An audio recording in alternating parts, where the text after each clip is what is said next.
He started waking up early, making breakfast, and telling me to rest more while smiling like nothing was wrong.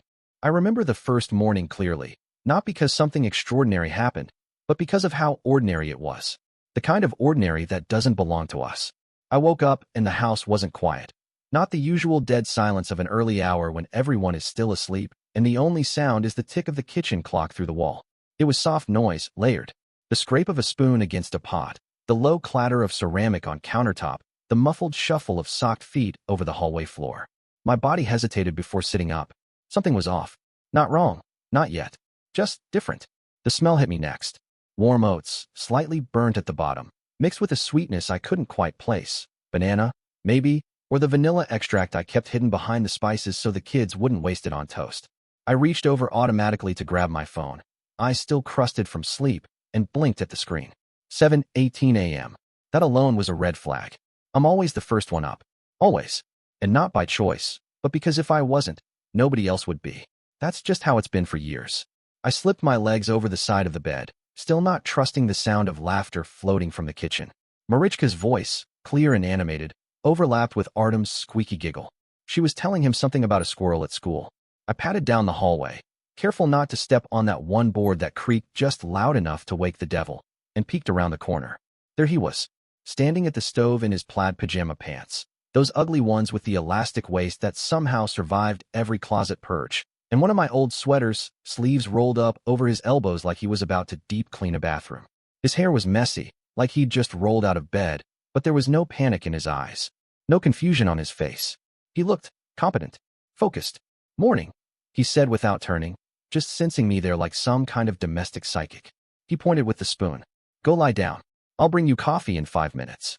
And he said it so casually, like this was normal, like we did this every day. I stood there dumbly, trying to process it. Because Alexei didn't cook. Not really. He microwaved. He reheated. He could pour milk into a bowl of cereal and maybe boil eggs if I left the water measured out for him in the kettle. But this was new. The kids were already dressed. Artem had a dinosaur on his shirt, one of the clean ones from the back of the drawer that I had to fight him to wear because he always said it was scratchy. His shoes were tied, double knotted, not a single Velcro strap in sight. Marichka had a braid, not a perfect one, but still a braid, and her socks matched. She was eating from a real bowl, not one of those plastic ones with dried cereal residue from the day before. The table was clean, like wiped down clean, with no sticky juice trails or forgotten spoons from last night's tea. I didn't go back to bed.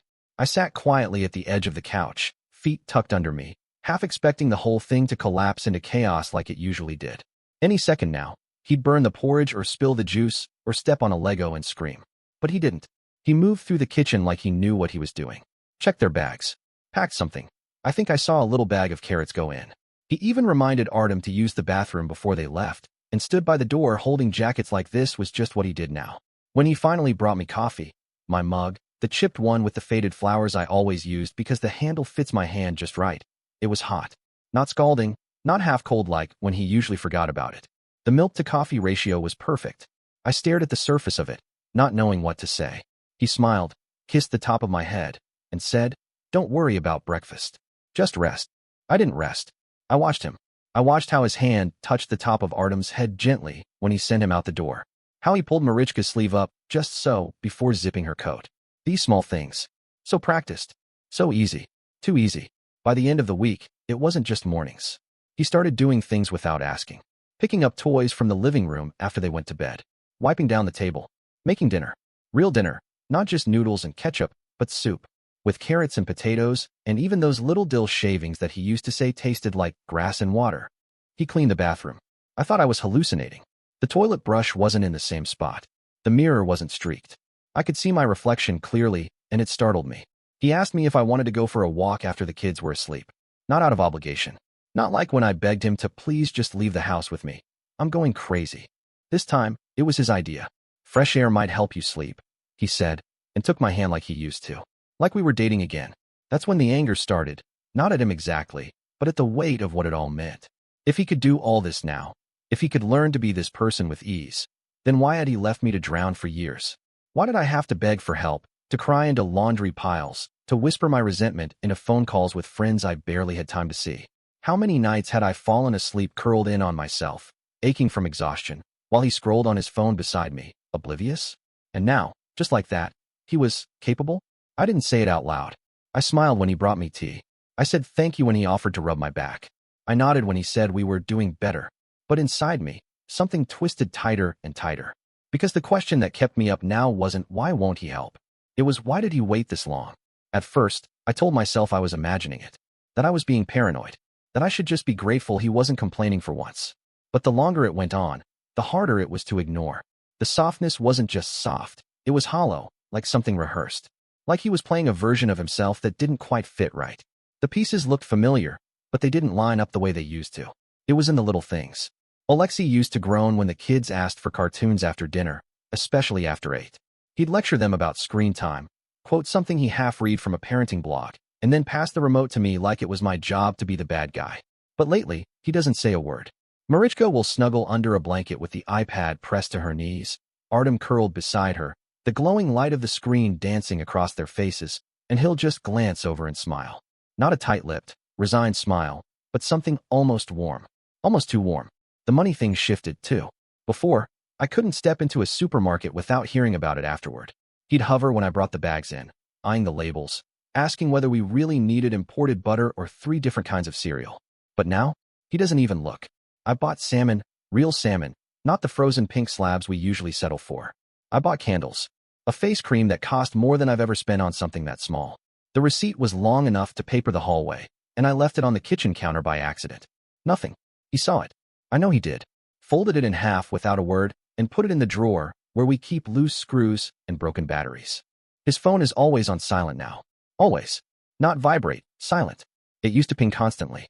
Notifications from work, memes from his brother, some stupid fantasy football group chat he checked obsessively. Now it's just quiet. He keeps it face down. When it rings, and it does sometimes, he'll glance at the screen and hit decline.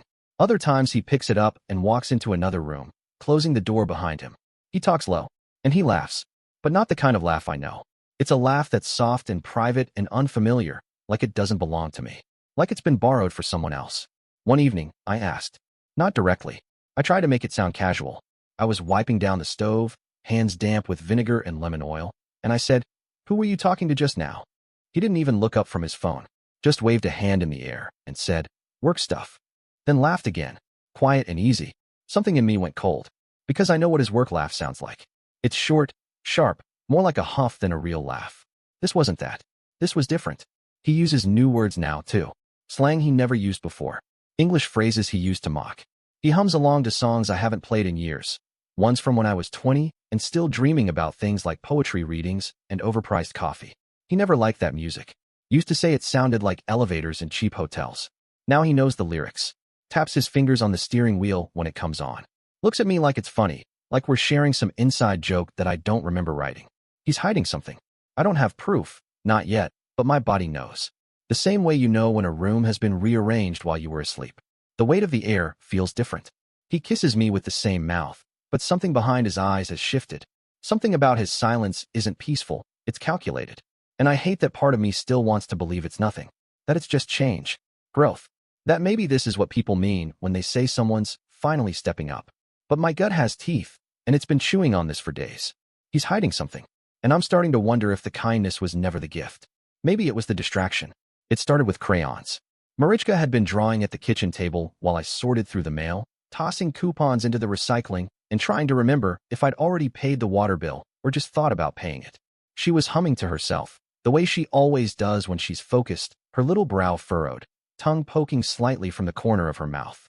She was using the good markers, the ones I'd hidden on top of the fridge so Artem wouldn't destroy them. I hadn't given them to her. She must have pulled a chair over when I wasn't looking. I opened my mouth to scold her, but stopped when I saw what she was drawing. A woman. Big round glasses, a shock of purple hair that cascaded like spilled paint down her back, arms covered in what I assumed were tattoos, though in Marichka's version, they looked more like spaghetti scribbles in different colors. A big smile, teeth outlined carefully in black. The woman was holding a guitar. Flowers floated in the air around her head. "Who's that?" I asked, sorting the bills into a messy stack. "That's Miss Alina," she said, like I should already know. "She sings the songs Daddy likes." I froze. The air around me suddenly thick. "What do you mean? What songs?" "You know," Marichka said, without looking up. "The one about the greenhouse and the sad dog. She always plays it when we draw." I didn't know what song she meant, but the way she said it, like it was routine, like this woman was just part of her day now, made my stomach twist. Does Artem know her too? Uh-huh, she nodded. She gave him a sticker for cleaning up his snack. He said she smells like cherries. That night, after the kids were asleep, I asked Alexei casually. We were folding laundry, a mindless ritual I'd once done alone, now shared in this strange new version of our lives. I told him Marichka had mentioned a new teacher. Miss Alina, I said, watching him out of the corner of my eye. He didn't pause, didn't flinch, just kept folding Artem's socks into little rolls. Probably one of the substitutes. They come and go all the time. Purple hair, I said. Tattoos. Plays guitar. He shrugged. It's an artsy school. They probably brought someone in for music week or something. But he wouldn't look at me. Later, after he went to bed, I pulled out my phone and texted 3 of the other moms from Marichka's class. I kept it simple. Hey, do your kids talk about someone named Miss Alina at school? One wrote back almost immediately. Nope. Who's that? Another followed 5 minutes later. Never heard of her.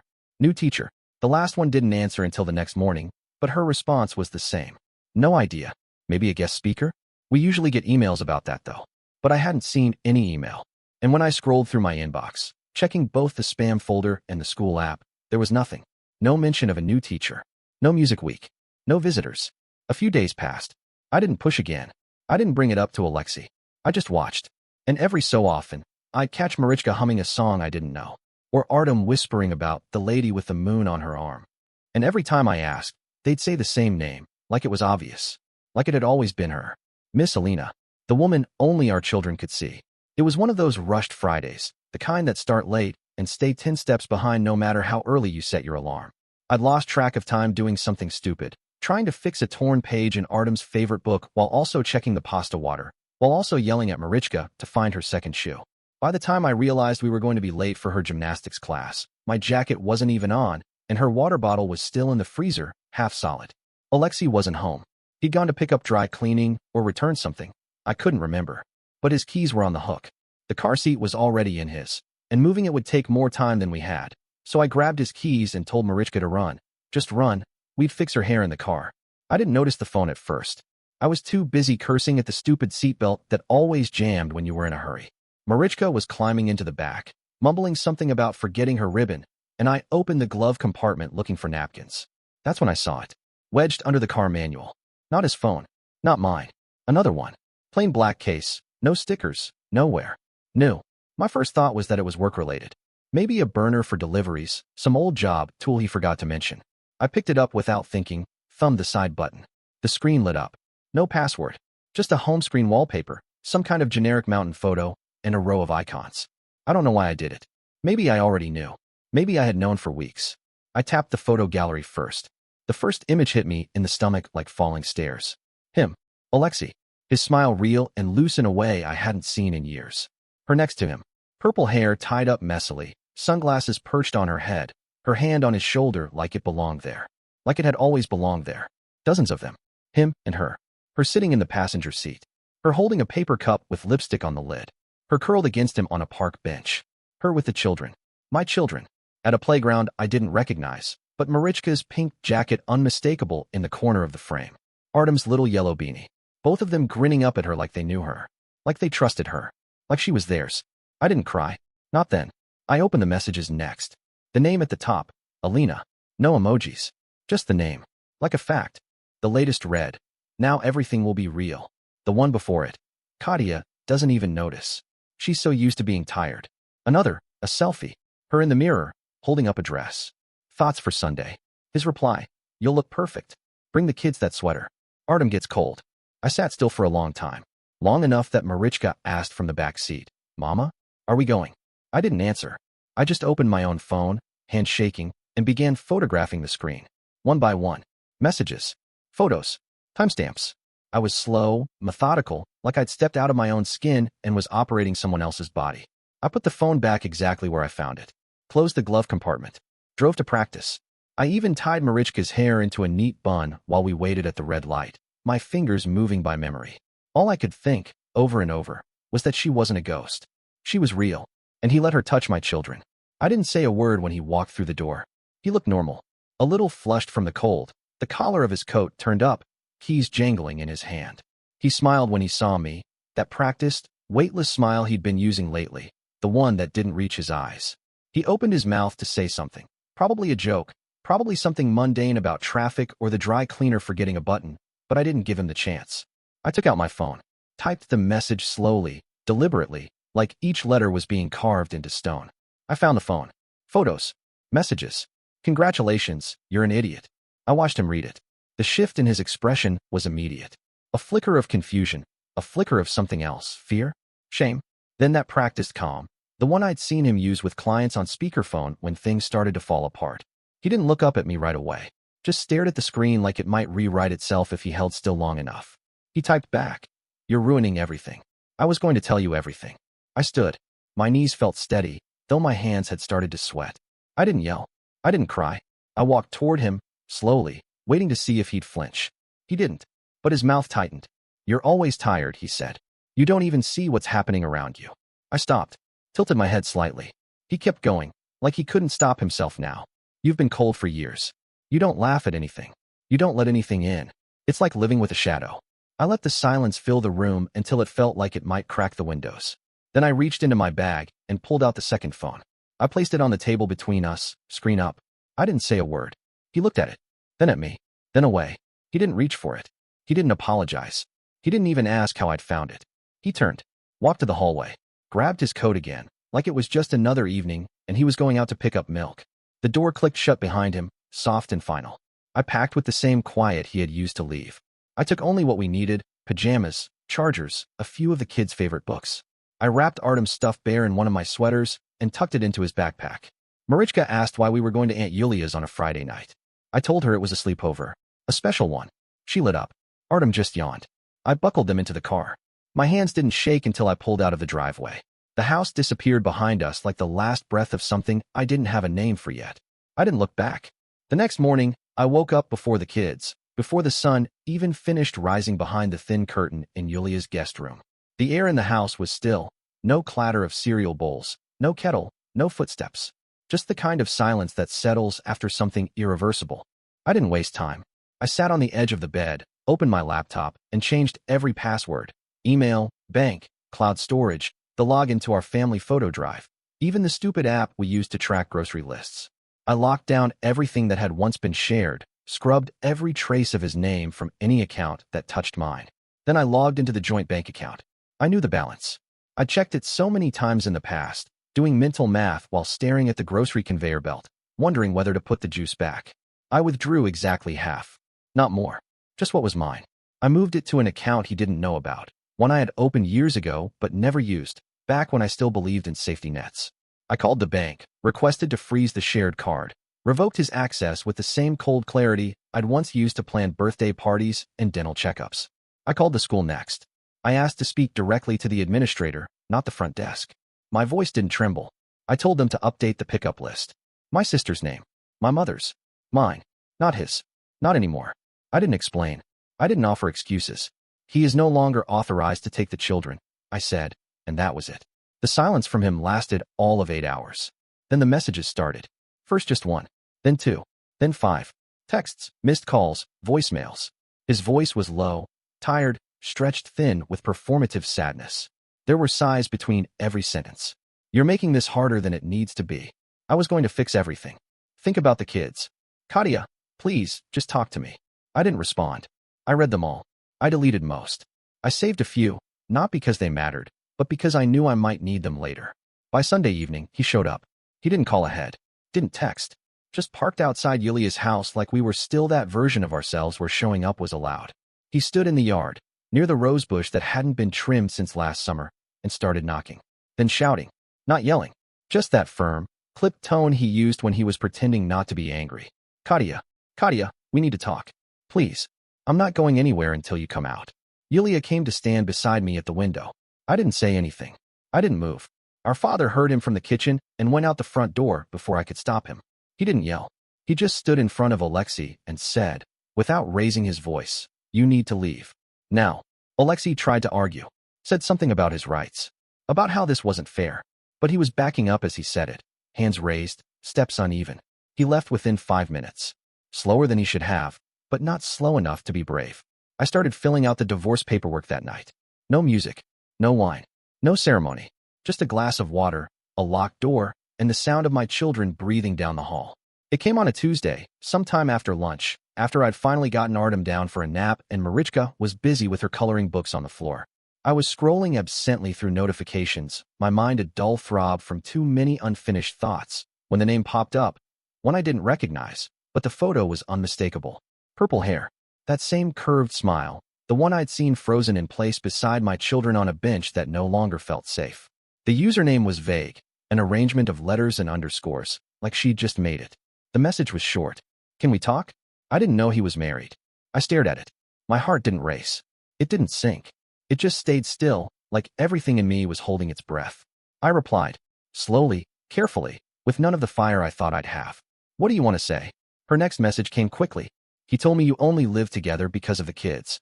He said you hated him, that you hadn't touched each other in years. I thought he was sad. I thought he was trying. I didn't answer right away.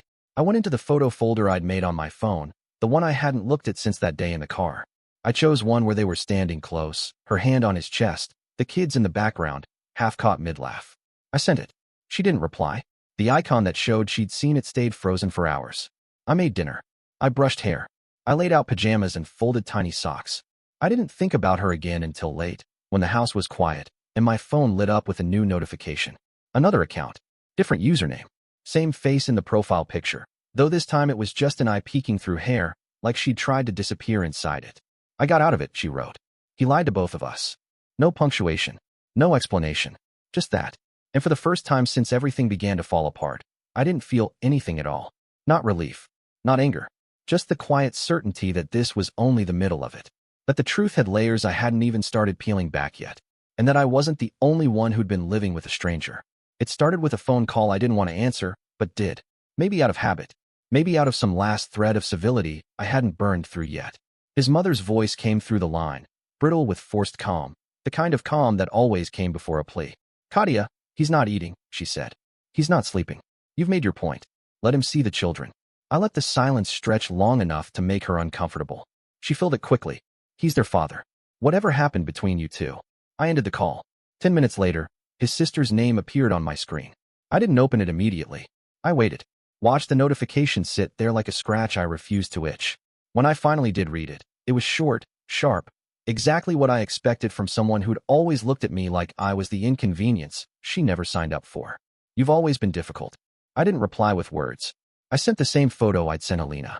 The one where Alexei's hand is on her waist, their heads tilted toward each other like teenagers in a movie, and our children's small bodies in the blurry background, too familiar to mistake. The message marked as seen. Then nothing. Her name disappeared from my contacts by evening. I didn't know if she'd blocked me or if I'd done it automatically. It didn't matter. The next morning, the school called. Their tone was tight, formal. They asked if I could confirm that Alexei was still unauthorized for pickup. My stomach turned cold as they explained. He had come to the front desk during lunch hour, said he had cleared it with me. He used his old familiarity with the staff, the easy charm that used to get him discounts and second chances. But it didn't work this time. They didn't release the children.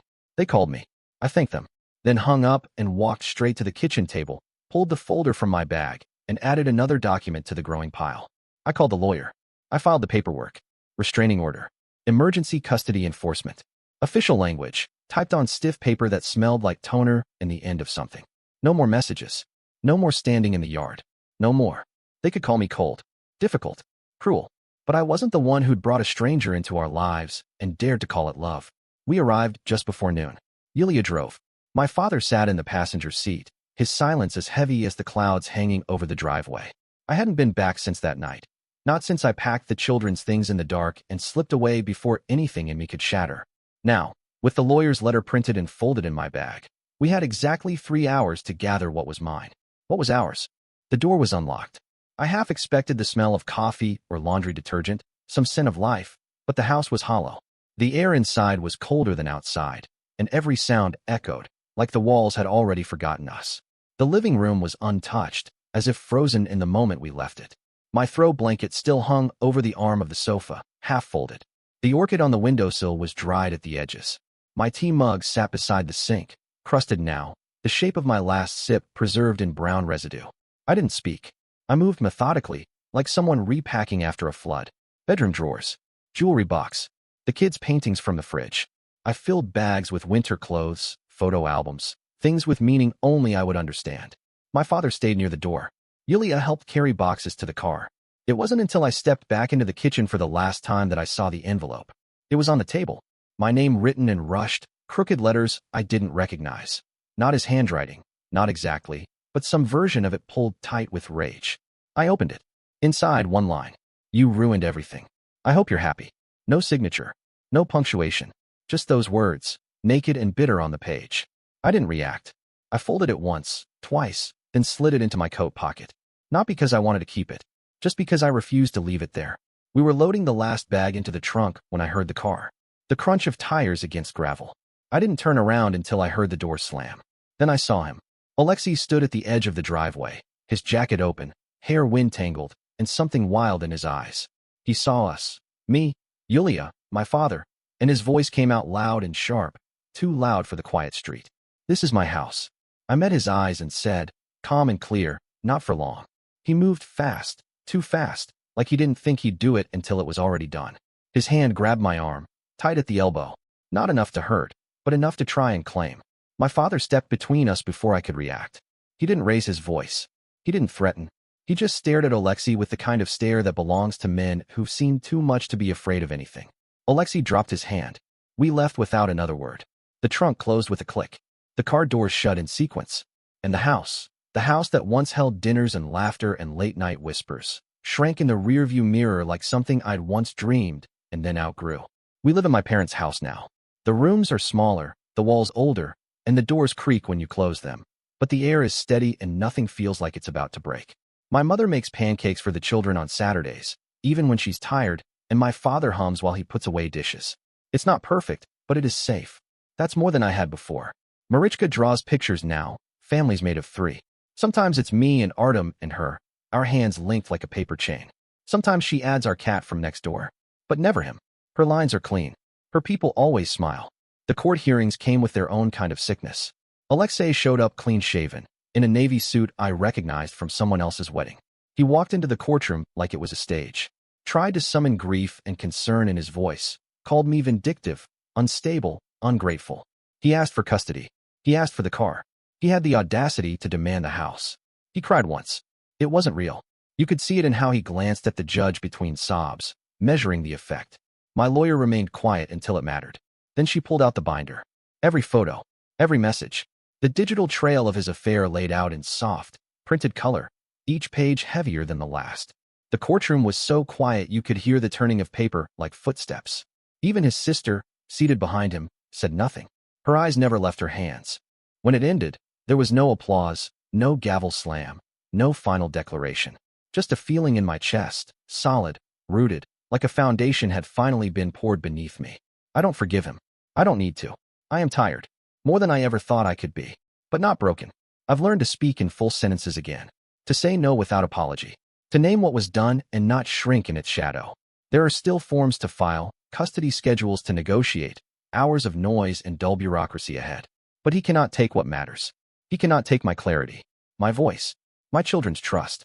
And though the end isn't here yet, I've already won.